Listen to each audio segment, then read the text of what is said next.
Bienvenidos. Este es el primer programa de Simplificando la Justicia. Este proyecto tiene por objeto tomar temas complejos y tratarlos de hacer lo más sencillo posible. Pero como todo tiene un inicio, debemos de empezar por el principio. En este programa vamos a intentar hablar quienes decidimos ser abogados y por qué. Y una vez que decidimos ser abogados, ¿qué sigue? A partir de ahí. Por eso esto es, ahora soy abogado. ¿Y qué sigue? Compañero, tengo a Sergio Medina. Por favor, si me puedes ayudar con tu currículum. Hola, ¿cómo estás, Juan Carlos? Pues mi nombre es Sergio Enrique Medina Benítez. Actualmente soy profesor universitario y también soy defensor de oficio. Y qué bueno que comenzamos con esta serie de podcast de Simplificando la Justicia, porque creo y considero que es necesario que las personas, la gente que siempre está en contacto con los tribunales por alguna otra situación, se acerque con los medios mucho menos técnicos, mucho más fáciles, que le permitan comprender lo que parece muy complejo, pero que en ocasiones puede ser más sencillo. Entonces creo que el objetivo es ese, se intenta que sea y ojalá que salga avante este proyecto, Juan Carlos. Gracias. Pues bueno, sí, efectivamente.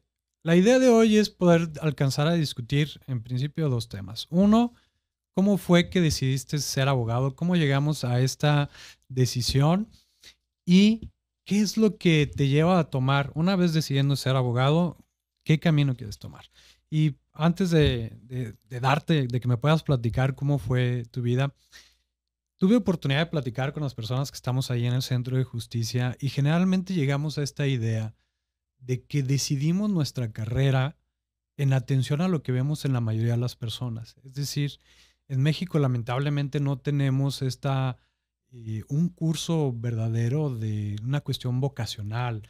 De repente llegamos, terminamos la prepa, cumplimos 18 años y nos dicen, ahora sí, escoge a lo que quieres dedicarte el resto de tu vida.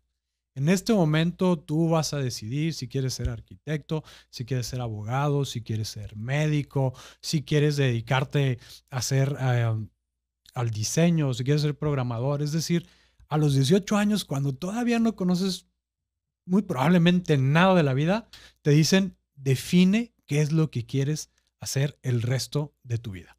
Y en esta parte, muchas veces tomamos esta decisión porque vemos que nuestro tío se dedica a esto, nuestros papás se dedican a esto, un amigo se dedica a eso, o al grado de que vemos algo en la tele y dijimos, quiero ser este abogado, o quiero ser este médico, o ya me vi idealizado de esta manera. Para ti, ¿cómo llegó ese momento de decir, quiero ser abogado? En realidad es bastante complejo porque pues considero que también tú piensas que hay ciertas pues circunstancias que te van marcando, que te van direccionando hacia dónde vas. En mi caso, pues la realidad es que mi trayectoria principalmente siempre ha sido en la universidad y en la investigación. Ahí desde que iba en los primeros semestres de la carrera, me dediqué a dar clases de filosofía del derecho y de teoría del derecho, que son temas a veces bastante complejos, y ahí encontré un área de oportunidad en donde pues por gusto propio y porque tuve un excelente mentor que me fue guiando sobre esos temas, pues empecé a adquirir la cuestión de esa pasión por el derecho. Pero posteriormente, conforme iba avanzando yo en la carrera, me di cuenta que muchas veces en las universidades nos encerramos mucho en la cuestión teórica y principalmente en filosofía del derecho, que son temas bastante relevantes y bastante interesantes, como de justicia social, de ética, de la relación entre las personas con los sistemas de justicia, de cómo debe decidir un juez, es decir, qué es lo que debe de tener la decisión de un juez para que se considere que está permeando la cuestión justa, lo que es un Estado que sea social, democrático. Y entonces fue cuando decidí que la cuestión teórica no me iba a ser tan suficiente si no yo lo llevaba a confrontar con la cuestión práctica. Y entonces en la cuestión práctica comencé a trabajar en un despacho en materia penal y ahí, pues como todo abogado que inicia, pues es vete por las copias, vete a sacar acuerdos, y no solamente llevaba penal, sino también llevaba familiar, mercantil y civil. Entonces, Las primeras veces creo que los que están saliendo, los que apenas se están involucrando en el ámbito del derecho, lo que es enfrentarte con la secretaria de acuerdos o lo que es enfrentarte con la oficialía de partes, ¿no? Que siempre están bastante No, enojadas, ¿no? antes de enfrentarte con el personal de juzgados, tienes la clásica de los despachos, ¿no? Que te dicen, te voy a pagar 200 pesos a la semana y aparte te tengo becado porque te estoy pagando por aprender. Casi, Te pago casi, con conocimiento. casi, casi me deberías de agradecer, me deberías de pagar tú a mí. Pero no sé si fue tu caso. En mi caso, yo, este acercamiento con el derecho fue precisamente por un familiar. Y antes de tener la oportunidad de ingresar a la Facultad de Derecho, yo ya estaba trabajando en un despacho. ¿A los cuántos años? A los 17 años aproximadamente. Entonces ya era esta oportunidad de decir, ya cuando menos tenía una idea de cómo eran los juzgados, ya vi que no era como en las películas y vi que efectivamente tenías que andar buscando los expedientes de lista en lista y cerrarle el ojo a la señora Pero a del los 17 archivo. años, específicamente, ¿qué acto hiciste con el Ah, marco bueno, a familiar? los 17 años Es... ya ves que los juzgados les da por ponerte como persona para recibir y oír notificaciones, ¿no? Y ya con eso te mandan armado para que tú te las hagas, te las arregles de cómo sacar copias de los acuerdos, a pesar de que no te van a prestar el expediente, de que no, supuestamente no están autorizadas las copias, a pesar de que hay una copiadora que es propia de los juzgados, ahí Está al dices, lado. exactamente, ahí está, y Nada más ves, saqué una copia ya. exactamente. Y entonces te encuentras con estas circunstancias de que es un problema, primero, para que te presten el expediente. Te ven, obviamente, niños, pero todavía te dicen licenciado, no, hombre, y te sientes tú ya en las nubes.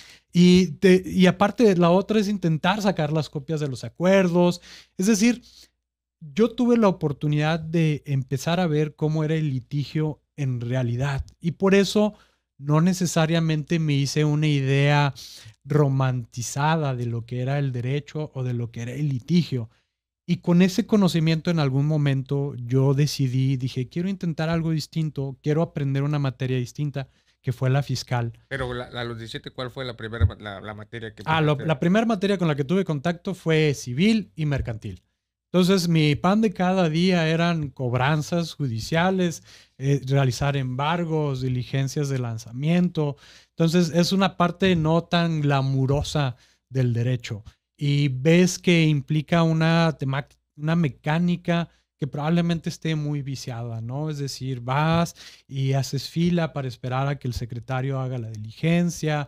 Después tienes que contratar a las personas de las camionetas que se dedican a subir los muebles o cuando son materia de embargo.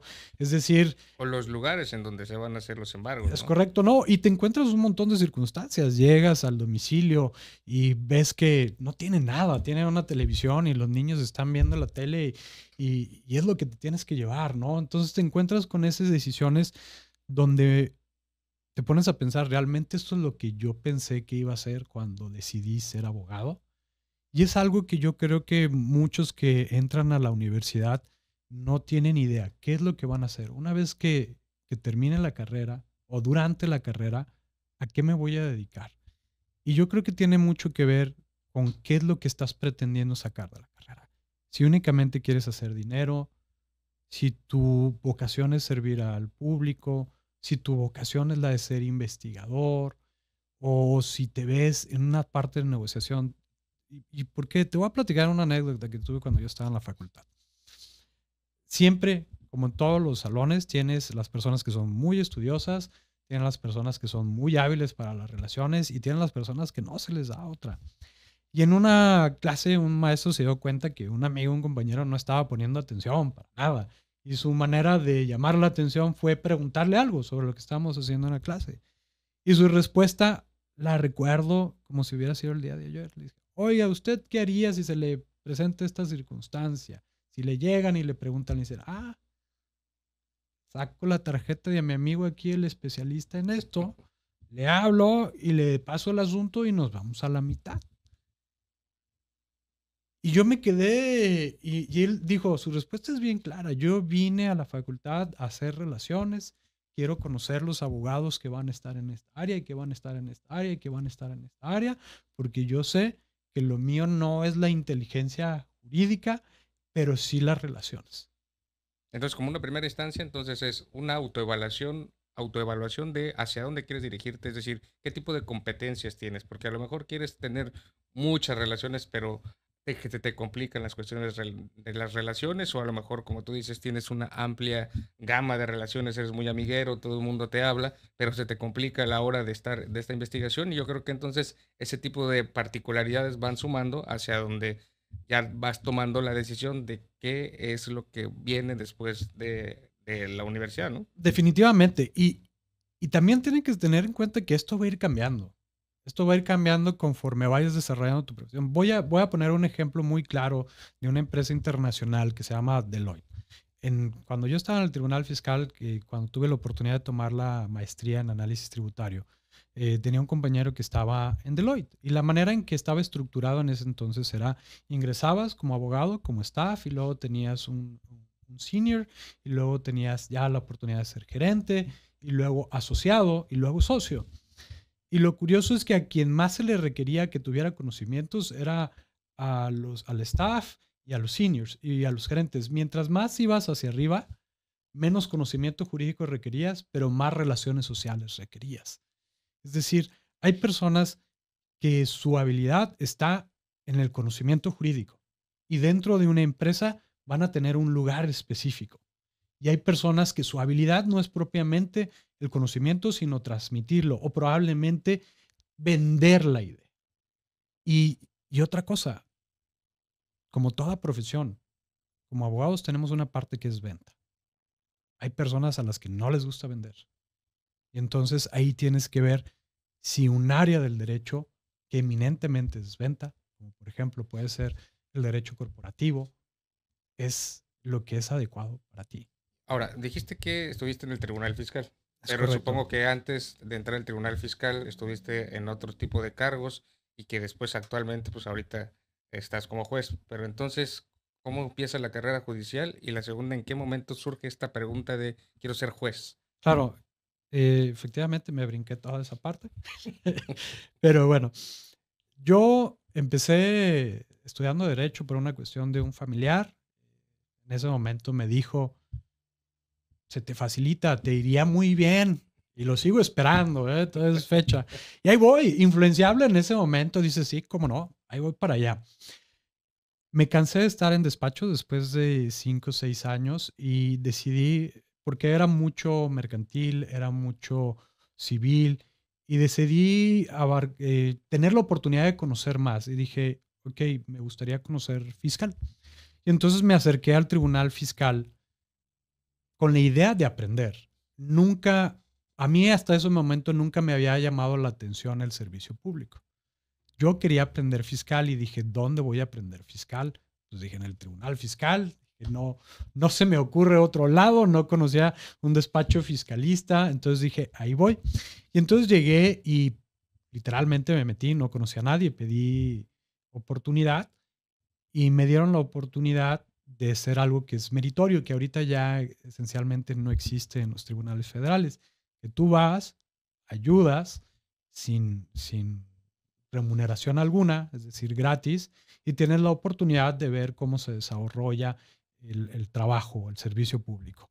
Yo tuve esta circunstancia que la persona que me dio la oportunidad era una secretaria de acuerdos que estaba en funciones de magistrada. Y entonces ella requería a alguien que hiciera proyectos de sentencia y a mí recuerdo muy claro que me dijo, necesito a alguien que haga esto. ¿Lo sabes hacer? ¿Ya a los cuántos años ya estabas haciendo sentencias? A los 23 años. Ya sentencias. Exactamente. Y entonces mi primer aproximación con el servicio público fue ese, llegar a hacer sentencias. Yo no tuve la oportunidad, como otros, de, vamos a empezar desde hacer el expediente, coserlo, vamos a integrarlo, vamos a sacar las copias. No, yo llegué a las sentencias. Después de que terminé mi servicio ahí, esta parte de meritorio, hubo muchos cambios, llegó otro magistrado, me otorgó la oportunidad de ser secretario cuando tenía 3 meses de haber cumplido los 25 años, que la edad mínima son los 25, y así inicié en el Tribunal Pero no, Fiscal. no tenías familiares en el Poder Judicial. No, O No, sea, no, fue desde tocar puerta, desde cero, a agarrar la experiencia. es correcto. Y cuando tienes esa oportunidad, te dedicas mucho al trabajo. Yo, por ejemplo, estaba muy agradecido con ese magistrado. Entonces yo llegaba al trabajo a las 5 de la mañana y me iba a las 8 de la noche y estaba sábados y domingos porque se me hacía creíble que alguien que no tenía familiares y que no tenía conocidos, y cuando siempre ha existido esta idea de que únicamente las personas muy relacionadas tenían la oportunidad de llegar a esos puestos, para mí era como un sueño hecho realidad, ¿no? Y entonces me sentía muy obligado a dar respuesta a esa confianza que se me había otorgado. Y claramente empecé a disfrutar esta circunstancia del servicio público. Es decir, me empecé a dar cuenta que las decisiones que nosotros tomamos ahí tienen un impacto en la sociedad y que si no, yo me tardo un mes en resolver o me tardo 2 meses, estoy afectando probablemente a una persona. Y de ahí nació y me di cuenta que para mí era el servicio público, porque antes de esta circunstancia, cuando yo dije voy a aprender fiscal, dije voy a aprender fiscal para hacer dinero, porque es lo elite y ya me vi y bien trajeado y bien elegante y porque de aquí va a ser lo mejor. Y cuando tuve la oportunidad de vivirlo, me di cuenta que mi vocación no era eso. Realmente el hacerme millonario de mi profesión no es mi idea, no es mi vocación, no es mi objetivo. Ahorita mi vocación es impartir justicia. Pero ¿cuántos años? ¿Cuántos años tienes ya? ¿Y cuáles son los cargos con los cuales habías pasado? Ya llevo yo 17 años en la impartición de justicia, desde que la primera oportunidad que tuve de ser secretario, estuve en la primera sala regional de Occidente, en el Tribunal Fiscal. Después tuve la oportunidad de estar en la segunda sección de la sala superior del mismo Tribunal Fiscal, que es como una mini corte, pero de lo que se refiere al Tribunal Fiscal, está integrada por dos secciones, la primera, la segunda sección y un pleno. Ahí se veían asuntos en ese entonces, más de 100 millones de pesos. Ahorita creo que son 400 millones de pesos. Circunstancias como registros de marca y toda la que era cuestión de facultad de atracción. Estando en México, me dio la oportunidad de presentar un examen para el Poder Judicial en un colegiado en materia administrativa. Y ahí tuve la oportunidad de ver materias que no conocía, como el agrario, el administrativo local y otros tipos de circunstancias. La primera expropiación me tocó verla ahí porque fue cuando se dio la instalación de la planta de Audi en Puebla, donde se emitieron una serie de expropiaciones para dotar a la empresa de terrenos Entonces, en el suficientes. ámbito del Poder Judicial, ya tu nombre ha hecho historia respecto de algunas resoluciones precedentes. Sí, de hecho ya me ha tocado participar en varias tesis que ahorita las veo en retrospectiva y digo, ay, cuando hice esta no pensé que fuera a tener todos estos impactos. Y unas en materia fiscal actualmente están teniendo un grande impacto por la circunstancia de la prisión preventiva oficiosa. Después de Puebla, me invitan a un colegiado penal en Guadalajara. Entonces regreso yo a Guadalajara. Ya en Guadalajara tuve la oportunidad de hacer estos exámenes para juez y tuve la fortuna de lograr ser juez en un concurso de oposición. Y mi primera inscripción fue aquí en Mexicali, en un lugar de climas extremos, pero que la verdad he disfrutado como no has Mira, tenido ni idea. yo como profesor universitario, y es el tema del que estamos tratando, de que es, bueno, ahora que ya me gradué o estoy a punto de graduarme, ¿qué sigue? ¿No? Y que me enfrento continuamente con los alumnos, ¿no? Ahorita en la UABC, en el CETIS, y que tienen estas cuestionantes porque luego me dicen que necesito hacer el servicio en algún lado, ya nos hemos llevado al Centro de Justicia Penal Federal. Entonces, aquí en Mexicali hay cierto tipo de particularidades que tienen los alumnos, ¿no? Entonces, volviendo a este tema que en el cual iniciamos y que ya nos explicaste cuál era tu trayectoria y que nos explicaste los años que llevas, si pudieras dar tres, dos o uno de los consejos ahorita a los que nos pueden estar escuchando en este podcast, decir, me metí para que me dijeran qué es lo que debo hacer o para tratar de cuestionarme o para estar no ansioso, porque lo que yo diría es, primero es que tener mucha paciencia y mucha templanza, ¿no? Es decir, eh, la sociedad te mueve hacia un lado muy rápido y tienes que trabajar y tienes que obtener recursos y también las particularidades de cada uno de los estudiantes pues son muy, muy distintas, ¿no? Sin embargo, sí es un poquito de templanza, no se acaba el mundo, tarde o temprano como hay verbo, son palomitas que explotan en el lugar adecuado, tal vez en algún momento no se explota porque no te valoran esa oportunidad, pero después te valoran y ya queda, ¿no? Pero, ¿cuáles serían los consejos, los fundamentales que le darías a alguien que está a punto de egresar o está en la carrera o ya regresó y no tiene alguna oportunidad de trabajo? Claro, yo creo que el primero sería ser honestos contigo mismo. El saber, a veces tomamos una carrera por presión social o presión de los papás, pero ser honestos si es algo que va contigo o no, porque la carrera te va a seguir el resto de tu vida. Y no hay nada malo pensar al principio que sí lo es y darte cuenta a la mitad de la carrera que no lo es. Y preferible decir en ese momento, ok, este no es el camino para mí y escoger otro camino. Porque el tiempo no regresa y las oportunidades, más vale estar preparado para las oportunidades y que las oportunidades no lleguen, a que las oportunidades lleguen y que no estés preparado para ellas. Y tratándose de esto, esta edad, la etapa de la carrera, es el momento que nosotros tenemos la oportunidad a lo mejor de desperdiciar tiempo, de decir, ok, ya le dediqué un año a esto, ya vi que no es lo mío, voy a hacer algo más. Lo segundo, que tiene que ver con un aspecto más práctico, es intenten laborar, aunque sea gratis, con algo relacionado con la carrera desde que están estudiando. Porque luego termina uno la carrera y dice, y ahora sí, ¿a dónde me voy? ¿A un despacho? ¿A una institución pública? ¿A una escuela? ¿Ahora qué hago? Sí, porque la mayoría de las universidades no es que tengan un contrato en donde te digan, después de concluir tus créditos, este es el trabajo que vas a obtener. Algunas tal vez sí, No, pero la gran mayoría y principalmente las universidades públicas no tienen ese contrato y entonces te enfrentas hasta esos escenarios de incertidumbre, ¿no? y luego otro.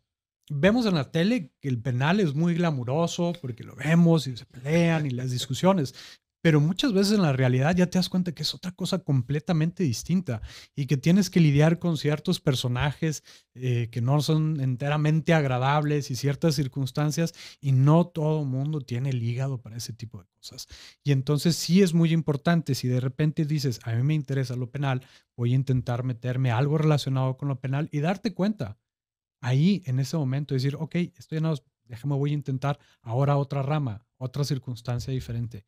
Y la tercera que yo pudiera dar es, no pienses en el dinero. Definitivamente todos estudiamos una profesión para un modo de subsistencia, pero si estás pensando en que la profesión como una forma de hacerte millonario, probablemente lo estás viendo desde el enfoque equivocado. Y más en una carrera como es la carrera de derecho, porque la carrera de derecho requiere pasión, requiere sacrificio y requiere principios y convicciones. Y hay veces que estos principios y convicciones se van a enfrentar a la circunstancia de ser dinero. Entonces, desde el cuando menos, desde la carrera de derecho y mi opinión, no entres con la idea de quererte hacer millonario.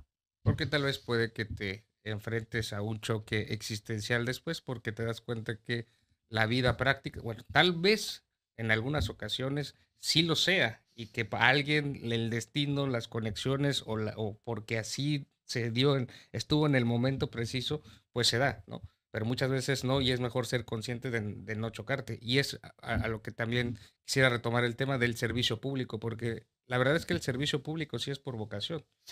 Pues tú dime, por ejemplo, ¿tú cómo compaginas este tema de porque me queda claro que tú tienes esta habilidad innata de la investigación, pero no necesariamente el servicio público es algo muy compaginado con ello. ¿Cómo lo llevas o cómo llegaste a ese punto? Pues como salté ya la cuestión práctica y dije algunas circunstancias teóricas bastante interesantes porque desde el lado que yo me formé en la cuestión teórica, pero en una cuestión teórica como de lucha social, es Ujú. decir, de defensa de los derechos de los desprotegidos, de las sociedades de alteridad, por ejemplo, en pueblos originarios que les eran expropiados sus tierras, o del lado más humano, desde la filosofía del derecho, como lo había dicho, desde la filosofía social o justicia social, desde un aspecto defensivo, ¿no? Ujú. Y entonces me di cuenta que muchas personas que no tenían los recursos suficientes y no podían contratar grandes despachos, pues necesitaban la defensa de alguien.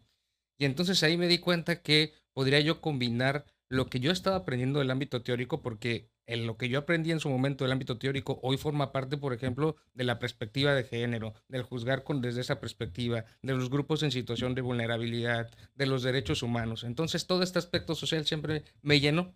Entonces dije, ¿dónde yo puedo estar aplicando lo que he aprendido en el ámbito de las universidades, en el ámbito teórico, de esta cuestión de derechos y lucha? Pues no debe ser en otro lugar que como defensor y como defensor de oficio, ¿no? Que son los defensores que son totalmente gratuitos. La Constitución establece que todas las personas tienen derecho a tener un abogado, ¿no? Y entonces ahí es en donde entra nuestra función. Digamos que somos los defensores de oficio, soldados que se enfrentan por primera vez porque a ti te toca ya ver a los imputados después de una serie de pasos previos, de que están en fiscalía, de que pasan el periodo de investigación inicial, desde que nosotros nos entrevistamos, pero como defensor de oficio, pues a mí me toca enfrentarme con situaciones bastante interesantes de personas que por alguna otra ocasión desafortunada están en un lugar no adecuado y hay que realizar toda su defensa, ¿no? Ahorita que dijiste en situaciones desafortunadas, algo que también quiero decirle a quien vayan a escuchar este podcast y que esté decidiendo ser abogado es, háganse la idea de que la figura del abogado no es la persona más querida. De repente tenemos a los médicos y a los médicos los alaban y les llevan regalos y les dicen, y salvó a mi mamá y salvó, y los idolatran porque obviamente hacen una actividad. Mis papás son médicos y mi papá regalaba su trabajo hasta más no poder, se quitaba una camisa por dársela a sus pacientes. Y, y el agradecimiento que tú veías en las personas que tenían la oportunidad de ayudarlos era notable. No vayan a esperar ese tipo de agradecimientos en los abogados. Lamentablemente es una carrera que es de mucha pasión, pero que la gente menosprecia en el sentido de que cuando se ven en la necesidad de contratar a un abogado es porque ya están en problemas. Generalmente muchas profesiones, pero nunca, nunca, o generalmente la vista de un abogado nunca es en un sentido positivo. Entonces, eso es lo primero que tienen que ver. Este agradecimiento, estas victorias personales van a llegar de este otro tipo de cosas. A lo mejor cuando tú ya resolviste, que te resolvieron a favor, cuando tuviste la oportunidad de ver cómo se reunió esa persona con su familia, que se le dio un trato justo, que se le aplicó una perspectiva de género, esa satisfacción la vas a sentir tú personal, pero el agradecimiento no pocas veces llega desde mi Desde perspectiva. el ámbito del juzgador, desde el ámbito del defensor también, porque muchas veces esperan que les resuelvas los problemas como arte de magia, ¿no? Y que en ocasiones consideran que es que no me leyeron mis derechos y que por eso vas a obtener una resolución favorable ante el juez. Entonces ese es el primer enfrentamiento con las personas que se enfrentan con un problema y que tienes que hacer entender que no es así, es en nuestro primer acercamiento, sino que tienes que explicarle que hay cierto tipo de procedimientos. Mira, primero el MP va a hacer una investigación. Después de que va a hacer investigación, él va a determinar si vamos a ir a ver a un juez o no vamos a ver a un juez. Y entonces hasta el último la decisión la va a tener un juez, que también no va a ser nada fácil, porque el juez lo único que va a hacer es recibir la información. Claro. Y entonces ahí que la tenemos incluso todavía más complicado los del servicio público, porque como tienes una cuestión de gratuidad, a veces las personas son muy agradecidas en razón de que porque me auxiliaste y todo, pero la cuestión del agradecimiento público, porque tampoco son grandes remuneraciones, es que realmente tú trabajaste, te apasionaste, trataste de que se aplicara el derecho de forma justa y tratar de buscar muchas alternativas para que al final de cuentas, si realmente una persona se enfrentaba a un sistema de justicia y tenía los elementos suficientes para poder tener una resolución favorable, se hizo. Y el agradecimiento es ver la cara de las personas, las familias que te dicen muchas gracias, abogado, sin tener que dar ninguna cantidad, porque eso es lo que también en un estado social requieren las personas, que se tengan cierto tipo de juzgadores y órganos jurisdiccionales y defensores y todos los operadores del servicio público, que no solamente sean una cuestión de técnicos del derecho, sino que tengan esa cuestión de vocación, pasión, tengan empatía y sepan que para resolver los casos no los resuelves nada más viendo el código, sino que tienes a una persona frente a ti que está determinando, está en juego su vida, porque supongo que te ha pasado muchas veces a ti, claro, ¿no? y tiene que ver con lo que decía hace rato de la motivación, es decir, ¿qué es lo que te motiva? Obviamente, si estás en la iniciativa privada, pues va a llegar a un asunto donde vas a cobrar tanto y vas a decir, esto me motiva para dedicarle más tiempo, pero de todos modos vas a hacer el mejor de tus esfuerzos. Cuando estás en el servicio público, pues la motivación no es esa. Entonces, definitivamente este es un punto de partida muy importante. Si quieres dedicarte al servicio público, tu motivación debe estar en una circunstancia distinta al agradecimiento o a la cuestión económica. Es decir, es otra circunstancia. Es más es una cuestión personal, exactamente. Ahora, y esto yo quiero aclarar, yo no estoy en contra de que los profesionistas adquieran su dinero, para nada. Yo creo que al contrario, un buen profesionista debe ganar bien y debe llevar una vida decorosa, y hay muchísimos abogados que que han logrado una posición económica bastante envidiable a través de su trabajo. Sin embargo, yo lo que me refiero es que no sea el motivo por el cual te decides a hacer una circunstancia en específica. Fíjate que antes de venir me hicieron algunas preguntas ahí personas del trabajo y dije, pues bueno, se las hago de una vez aquí, Sergio, a ver qué opina. Y dice, ¿qué impacto tienen los niveles de estudio académico en el campo laboral? Refiriéndose más allá de la licenciatura, es decir, ¿qué tan importante es tomar maestrías, doctorados, diplomados? Desde mi punto de vista, creo que siempre el seguir estudiando, porque esa es otra cosa que también deben de advertir los que van para abogados. Abogados siempre se está estudiando todo el tiempo. Existen criterios, jurisprudencias, hay modificación de la ley, el derecho es cambiante, la Suprema Corte toma decisiones, ahora vamos a tener otra Suprema Corte, entonces todo el tiempo tenemos que leer y estar actualizados. Entonces, el carácter especializado debe ser siempre continuo, ¿no? La cuestión de la licenciatura en Derecho, o sea, esa es la cuestión de un primer paso, pero hay que, por lo menos a mí me ha funcionado, que estudié la licenciatura en Derecho, la licenciatura en Filosofía, la maestría en Derecho, la maestría en Derecho Procesal Penal, cursos en diferentes universidades fuera del país, porque el ánimo siempre es que tengas que estar especializado y que tengas el conocimiento suficiente para poder enfrentarte a todos los cambios que se tengan. Entonces, en el ámbito laboral, claro que la experiencia, la práctica y la técnica va a ser suficiente, pero siempre va a estar amparado por un conocimiento como tal. Tú tienes dos currículums y tienes por un lado la experiencia y una licenciatura, pero el otro lado tienes experiencia y también conocimientos especializados. Por ejemplo, como decías, la maestría Análisis tributario. en análisis tributario, pues entonces eso se complementa, ¿no? Es decir, entonces yo sugeriría que sí continúen especializándose. El derecho se está especializando aún más. Tenemos ya variaciones de especialidades, incluso tribunales específicos. Entonces, va muy de la mano la cuestión de seguir capacitándose, ya me parezco ahí a Peña Nieto, y van a ir aparejadas con las oportunidades laborales. Entonces, eso es lo que yo diría. Fíjate que esta pregunta apenas la voy analizando y yo me atrevería a decir, el grado como tal, tener un grado claro, como tal, no es muy relevante en el ámbito laboral.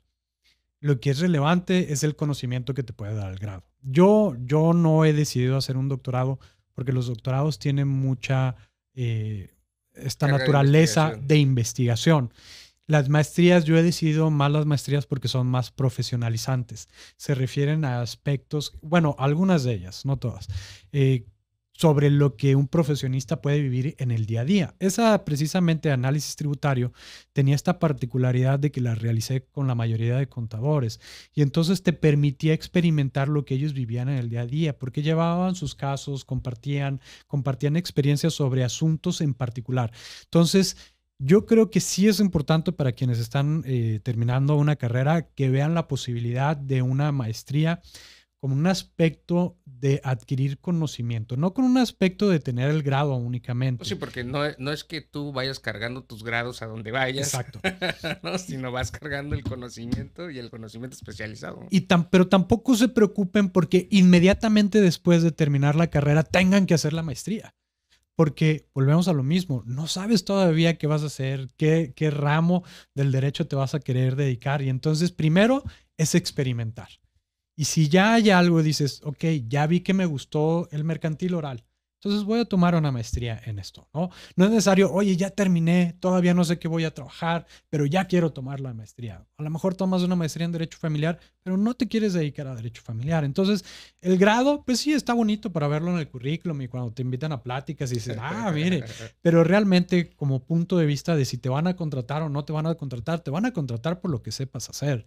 Probablemente el grado te va a meter a la puerta, es decir, te va a dar la oportunidad de entrar, pero no te va a mantener ahí. Entonces, lo interesante de las maestrías es lo que adquieres como conocimiento. Yo por eso yo soy de la idea de buscar maestrías profesionalizantes. Y que disfrutes, porque Claro, también es, como dices, ir rápido e así ir es. la velocidad para tener La segunda, ¿cuál es una experiencia que un abogado licenciado en Derecho no puede dejar de tener? el contacto con los tribunales, ¿no? El contacto con la práctica judicial es algo necesariamente que se tiene que ver desde las primeras instancias, como nos platicabas tú, desde ir con las de la oficialía de partes, con la secretaria de acuerdos, tener ir a, incluso en el centro de justicia tienen la oportunidad de ir los alumnos a ver cómo es que son las audiencias, porque hay un principio de oralidad y publicidad. Entonces, creo que la parte fundamental es no perderse primero la experiencia de estar en la universidad y la experiencia de lo que es estar tomando clases de primer inicio, ¿no? Y la segunda es, por ningún motivo, pasar a un segundo término la cuestión de la experiencia que te puede dar la cuestión de la práctica judicial. ¿Tú qué opinas? Fíjate que pensando que hay muchas ramas, que hay personas que pueden dedicarse ni siquiera a la cuestión de litigio ni nada que tenga que ver con tribunales, pueden estar trabajando en una notaría, pueden dedicarse al derecho societario, pueden dedicarse a ser peritos traductores, pueden dedicarse a muchas cosas que no involucran los tribunales. Sin embargo, sí voy a coincidir con una parte contigo. Para mí, tenerla o haber la oportunidad de haber conocido las instalaciones de la Suprema Corte fue Los murales son exactamente, impresionantes. es una impresión, Sí. eh, es algo que yo creo que todo el mundo debería tener la oportunidad de presenciarlos. Un viaje a la Ciudad de México y ver dónde se toman muchas de las decisiones que influyen en la vida de todas las personas. Y más allá de que no se dediquen a litigar, no tengan un asunto en la corte, sí es muy impresionante. Y yo creo que sí puede ayudar a una persona a decidir si quiere dedicarse a algo relacionado o no. Para mí sería una experiencia en ese sentido. La tercera, ¿cuáles son las habilidades, valores, creencias que debe tener un abogado? Nosotros trabajamos con el derecho y el derecho es lenguaje, ¿no? Entonces, siempre es importante nosotros enfocarnos en cómo vamos a transmitir las ideas, la comunicación.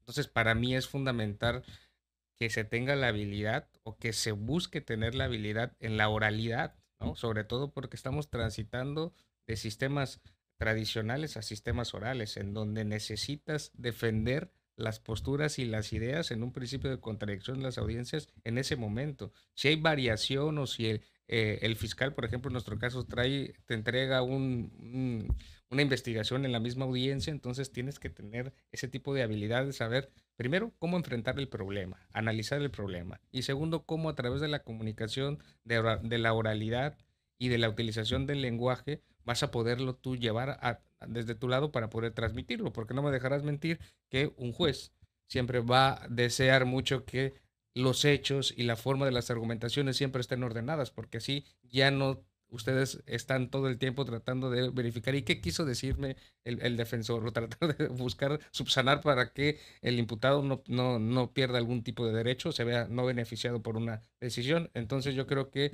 la oratoria, la argumentación, la comunicación y la lógica para mí son habilidades indispensables en este nuevo sistema que debe tener un alumno o ya un egresado que se mete a ese tipo de especialidades. No sé, tú qué. No, coincido, porque no solamente la comunicación, es decir, la posibilidad de transmitir tus ideas no solamente es en el juzgado, es a tus clientes también. Debes de decirles, explicarles qué es lo que va a pasar, cómo se va a realizar, y entonces es parte de la venta. Y cuando estás en un juzgado también, o en una sala, o sea, también estás haciendo venta de un criterio jurídico. Entonces, la habilidad de transmitir lo que tienes en la cabeza definitivamente es una de las más importantes. Desde el punto de vista de valores, yo creo que partiría de la honestidad.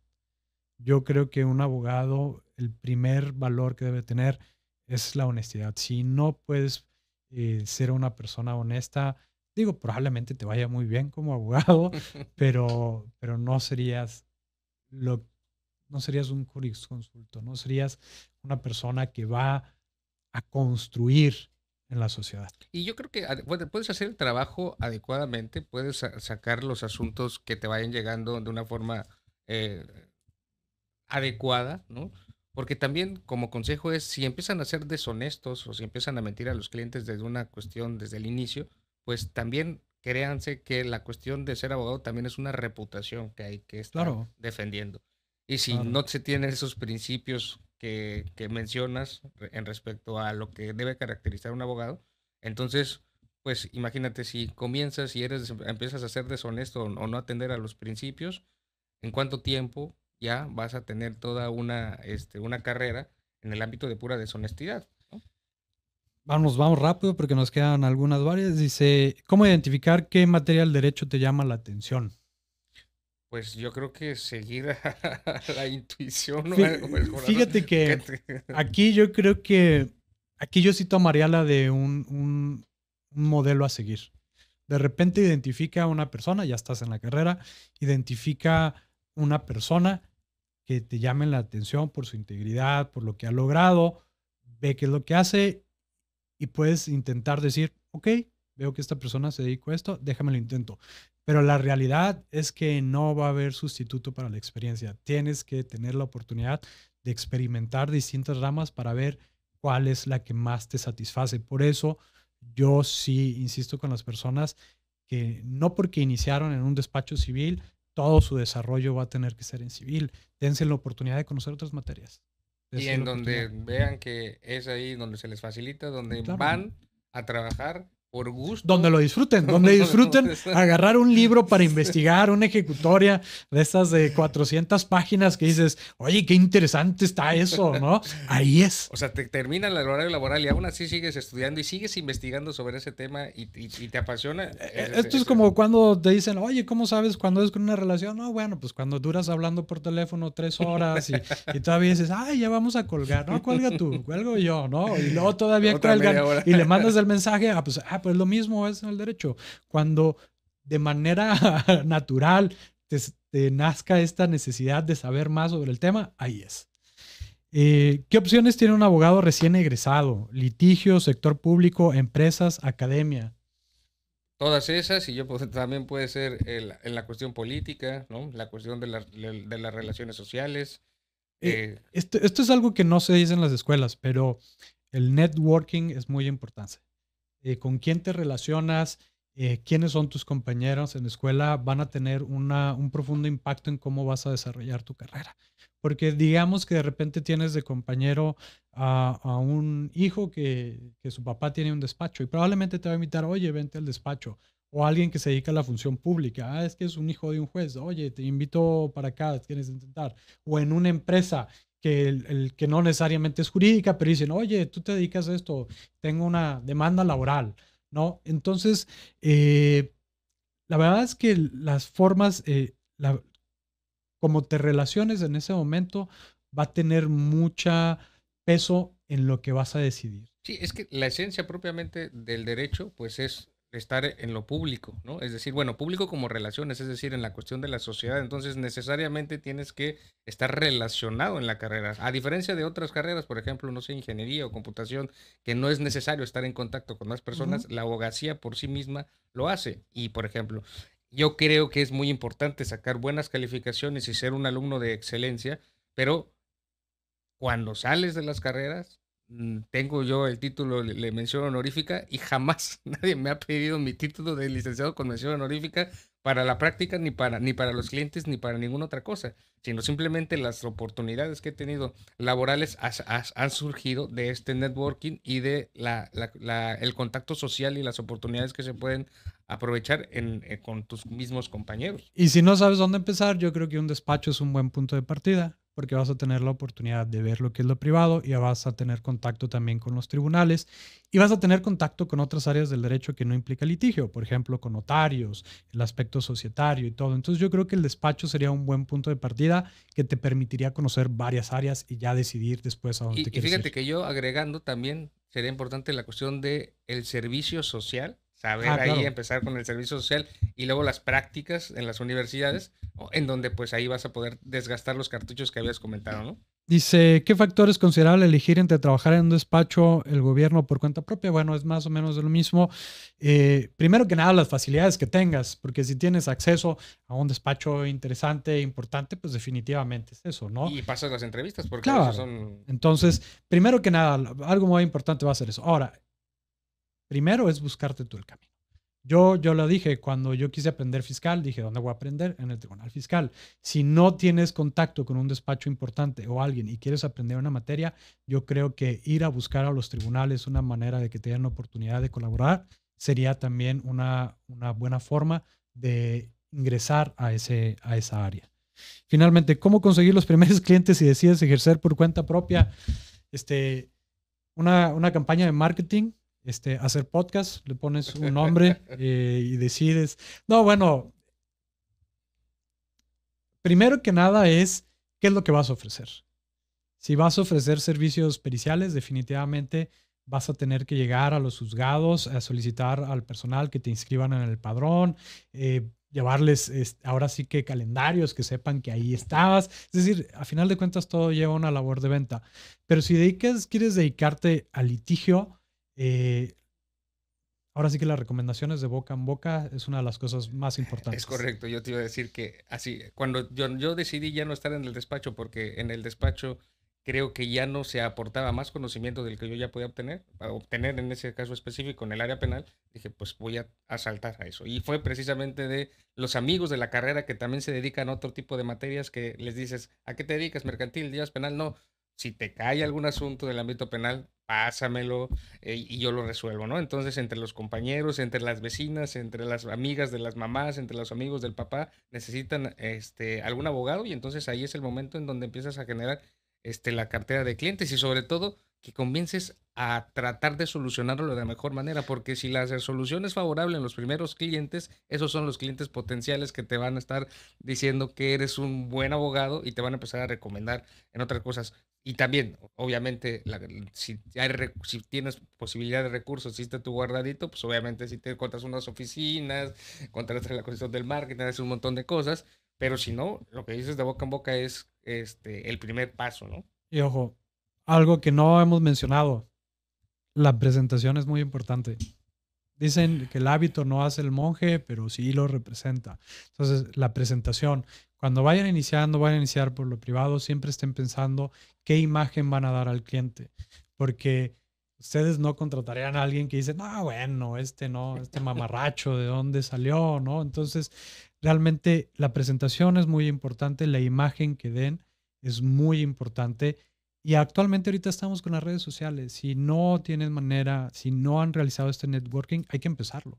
Y hay que empezarlo con publicidad y hay que empezarlo vendiendo lo que somos especialistas. No queramos ser todólogos, porque en ese querer ser todólogos, si agarramos algo de lo que no conocemos, esa boca en boca nos va a perjudicar. Y yo creo que también tienen que ser muy cuidadosos con lo que suben a redes, porque ahí hay una cosa que es el fango de lo intemporal, que para mí es esa cosa que ya no sale. Si te metes a las redes y hay algo, ya no puede salir. Entonces hay que ser mucho cuidado, pero sobre todo, como lo dijiste, el TikTok ayuda mucho. Si empiezas a hacer cierto tipo de estos videos de TikTok respecto de los asuntos que vas llevando, de las resoluciones que tienen, es una cuestión de gratuidad que te va impulsando para ese tipo de situaciones. Y ya nomás para cerrar en respecto de la imagen, también la forma en cómo manejas el discurso con los clientes también da mucho que desear. Hay que cuidar mucho el lenguaje porque también ahí sí uno empieza...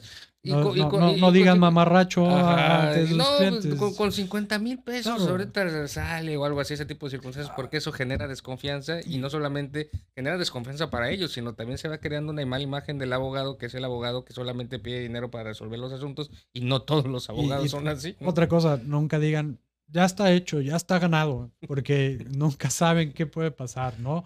Es Y decir, se crea nunca desconfianza se crea incluso, ¿no? desconfianza, nunca se comprometan a algo que no pueden saber. Entonces, pero bueno, esto es una aproximación ahora sí de una vez que ya soy abogado, ¿ahora qué? En realidad, en conclusión, el campo del derecho es muy amplio. Dense la oportunidad de probar distintas oportunidades de distintas ramas. Acérquense a las personas, aunque no los conozcan, acérquense a los tribunales, acérquense a los despachos, acérquense a los maestros, acérquense a los investigadores. Yo creo que los maestros siempre están a la mejor disposición de ayudarlos y orientarlos. Y cuando no tengan el acercamiento, si ustedes se ven como juzgadores, acérquense a un juzgado. Si se ven como litigantes, acérquense a un despacho. Si se ven como traductores, acérquense a la academia o al consejo de traductores. Siempre idealícense, imagínense como quieren ver y inicien el camino para este. Correcto, sí. La materia de querer ser abogado también es una cuestión muy apasionante, ¿no? Los que nos gusta el derecho nos apasionamos, nos gusta, y también la forma en la cual buscamos a quienes nos guíen sobre ese camino, pues entonces es bastante importante. Entonces esperamos que con esta plática y estos consejos que les damos desde el ámbito en el cual nosotros ha sido nuestra experiencia jurídica, les haya funcionado y tomen los que les funcionen a ustedes para que tengan ya muchos más elementos para poder elegir y tratar de responder a esta pregunta con la cual iniciamos el podcast. Y muchas gracias por escucharnos y muchas gracias, Muchas Juan gracias Carlos. por haber venido. Esperamos tener oportunidad de realizar otra de estas pronto, ya sobre temas más específicos. Un gusto y Nos vemos pronto. sintonícenos.